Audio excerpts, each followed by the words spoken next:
T-minus 20. Falcon 9 is configured for flight.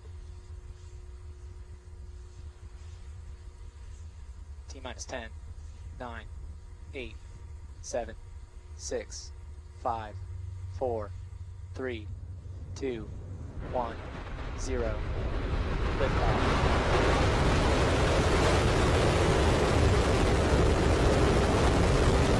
Chapter 9 starts out. GC move to section. That operations on holiday.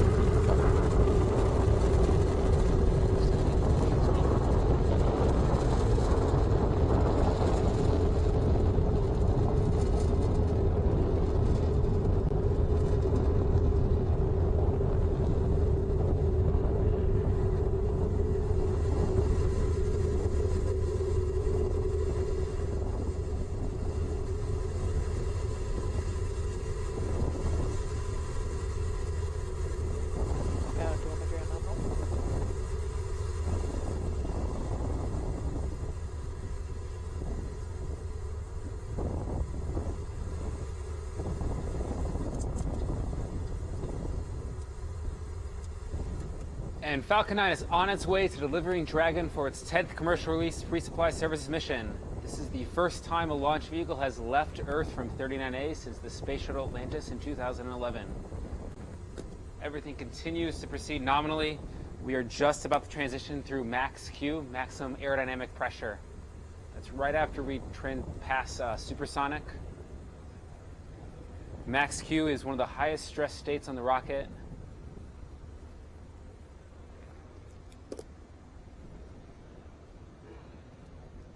Right after this, we're going to be proceeding into kicking over for our inertial pitch. That's where Dragon is going to start going on an orbital trajectory.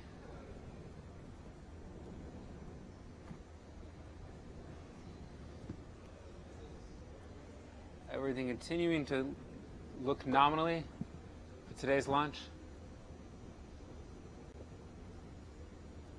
You'll continue to hear the operators call out various power and communication system performance as well as propulsion.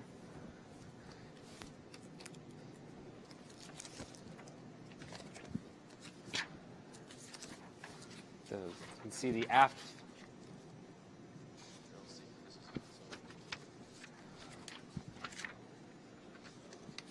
Now what you are seeing is a view from the inside of the second stage.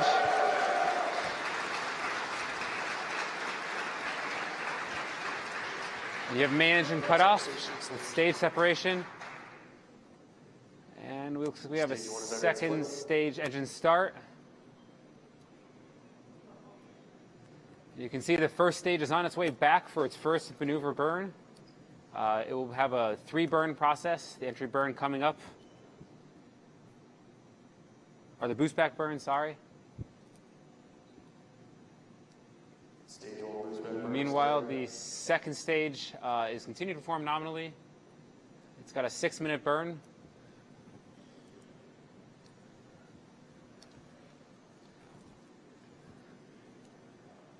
The first stage burn continuing to proceed nominally. This boost back burn will go on for about another 10 seconds.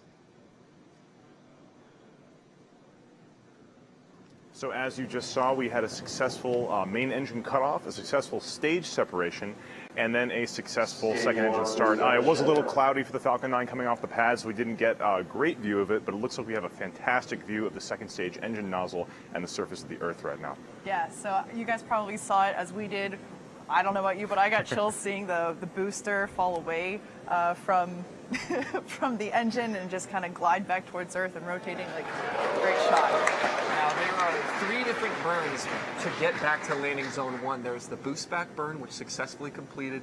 Then there's the re-entry burn, which is to slow us down as we go back through the atmosphere. And then there's the ever-exciting landing burn as we approach landing zone 1. You actually just saw the grid fins on the first stage pop out right there. We use those to dynamically steer the vehicle as it comes back down using air resistance as it passes through supersonic airstreams to get it back towards the landing zone 1 at Cape Canaveral.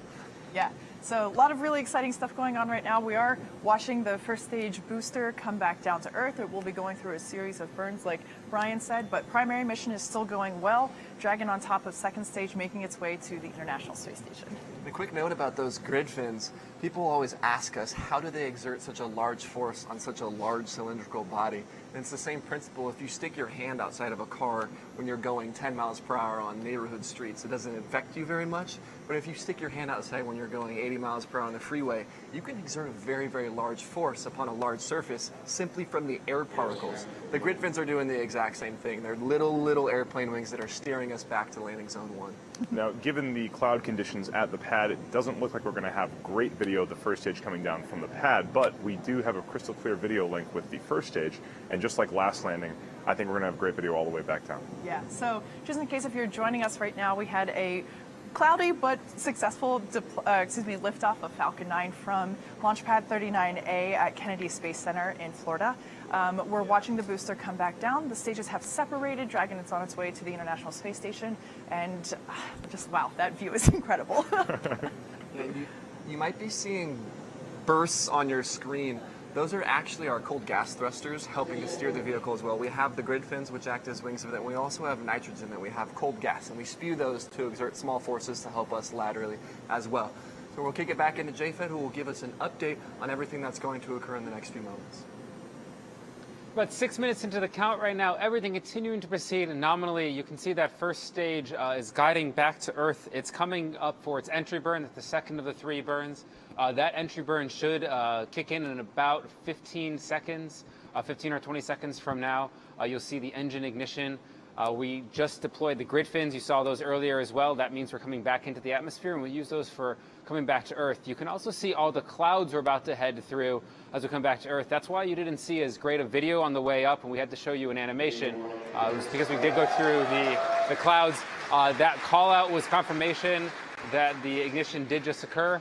You can see it there on your screen. A slight delay on the video feed, but you will hear the call outs as they come up. This burn itself is going to last for about 15 seconds, and it has just shut down. Looks to be good right there. And then we have a landing burn coming up in about a minute from now. That landing burn lasting just to touchdown for about 30 seconds. So you're going to see it come right into landing zone 1, stage 1 there. Meanwhile, on your right side of your screen, you can see stage 2. The stage 2 burn is going to last for about another 2 minutes. Continues to perform very well. That stage 2 engine has pretty deep throttle capability. It can go from about 81,000 pounds to 210,000 pounds. That's how we target that precision orbit. We put in a parking orbit of 200 by 600 kilometers. That's all good there. Meanwhile, stage 1 is transonic right now, transitioning through the speed of sound as it's coming back to Earth, and everything is looking good to go. Okay, so you've got some footage there of the booster as it comes back down. We're waiting for the landing burn to begin very soon. It was cloudy on takeoff, so we are expecting some clouds as we re-enter. So we really hope to be able to bring some really good footage as it comes back down to landing zone 1, which is on ground. It's not one of our drone ships. And you can see it descending there with the landing zone in the background. It's amazing to think of what's happening. That is coming back from space with live footage. It is approaching the landing zone now. Landing You're lights seeing out. on the screen, landing lights deployed. As it softly touches down successfully on LZ-1. Congratulations, Falcon. The Falcon has landed once again, landing zone 1 in So it looks like the clouds are just beginning to break there, making for a pretty picture-perfect landing.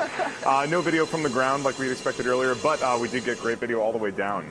So right now, the second stage looks like it's also proceeding normally. The primary mission today is, of course, to bring the Dragon to the International Space Station, and by all accounts, it looks like it's going very well right now. Yeah, so over the next few moments, what's going to come up, second stage is still attached to Dragon, so they're going to continue for a moment. Dragon will deploy its nose cone, that aerodynamic shield that it keeps to move through air efficiently. It will deploy that because once it's out in space, it doesn't need that mass. Then eventually Dragon will separate from second stage and will continue on its phasing up to the International Space Station. Exactly. During that time, we will also see things like the deployment of the solar arrays from the trunk section, which Brian mentioned earlier in our webcast, that is the unpressurized section of the Dragon capsule. Now, the Dragon doesn't just go straight to the International Space Station. It actually slowly approaches over a series of days. So we won't actually be getting there today, but once Dragon separates from the International Space Station, it will be slowly executing a series of burn maneuvers, getting it closer and closer. And we actually just got confirmation that we have a good orbit for second stage.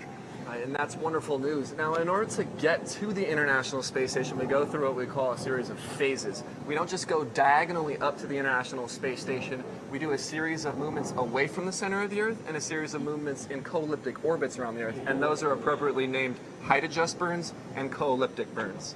As we mentioned earlier, there is a safe zone around the International Space Station, so it's not like we can send it up with, thrusters going. It's a very controlled movement, very tiny impulses to steer the Dragon, in which, when it gets close enough, the Canadarm, which is one of the funnest things to say, I think, will reach out and catch Dragon by the tail. So it looks like we just had a successful deployment of the Dragon. You can see it on the right-hand side of your screen right there. This is a view from the second stage of the rocket looking up towards the Dragon, and you can see it in the trunk there. It looks like we had a successful deploy. That's very good news. That's fantastic news. So second stage actually burns a second time. It burned its first time to get Dragon to where it wanted to deploy, then it actually burns a second time after Dragon has separated, and that's the deorbit second stage. Instead of letting it continue on its natural trajectory that it's on right now, we intend to deorbit into a specific location. So we burn second time, SES-2 and SECO-2, second engine start, second engine cutoff, to put it exactly where we want to land. Yeah, so just in case if you've tuned in just recently, we had a great liftoff from launch pad 39A, which of course most of you might recognize as the Apollo 11 and Space Shuttle launch pad. So we had a great liftoff from there. We had a successful landing of Falcon back at landing zone 1 on ground, and then we had a wonderful visual confirmation of the separation of Dragon from second stage. So we're actually going to take it back up to John and get an update on how the Dragon is doing. We are just about 11 minutes into today's mission at this moment. Everything looking nominally. You heard before already that we had a nominal orbital insertion. Lot to be happy about that. Our Falcon put Dragon in a perfect parking orbit. As we get ready for 2 days of maneuvers, height adjust, and co-elliptic burns to get us to the space station. On the right side of your screen, you're seeing an image inside the solar array fairings. What happens is Dragon actually pops out some solar rays behind some fairings. On ascent, we use these for charging the batteries so we can begin our on-orbit operations. Now, Dragon does carry 4 large batteries on board. These batteries, however, do not last enough for the 2 days that we have to get to the space station, so we use solar rays to charge those batteries and keep the spacecraft functioning. We are berthing with this space station on the 20th, about 9 a.m. Eastern time. So that will be coming up at that point in time, the 22nd, we're going to be berthing with the space station with the hatch ingress soon after that. Shane Kimbrough and Thomas Bisquette will be opening Dragon. We'll be actually doing the berthing operations, then opening shortly thereafter. Now, what Dragon actually has to do, and why we're kind of holding on here for a second as you're seeing the inside of the vehicle, is Dragon has to prime the thrusters before and make sure the prop system works functionally. And then, as you can see right there, the solar rays themselves are going to come out, and that is a beautiful sight always to see, that those solar rays will unfurl. Those solar rays contained attached to the trunk themselves, one on either side, and kind of in the middle of your screen, towards the bottom middle of the screen, you can see the hinge that they are connected to the trunk, and that's actually how we rotate the solar rays about the trunk and use our pointing operations to charge the batteries that I mentioned before. You're actually looking at the back side of the solar rays. That's actually the solar array wiring as we do the interconnects of the modules, and that's the other side of the solar array. You can see kind of the cresting of the Earth in the bottom as well. So for now, everything continues to look proceed nominally on orbit. No issues to report from Dragon. At this moment, we are in a perfect orbit, as good as you could hope at this moment. Everything on Dragon continuing to look good. And you saw as well that first stage landed back at landing zone 1 for our first daytime landing. That was a beautiful sight as well for sure today. So everything here is looking good. So let's check back in downstairs with the rest of our team.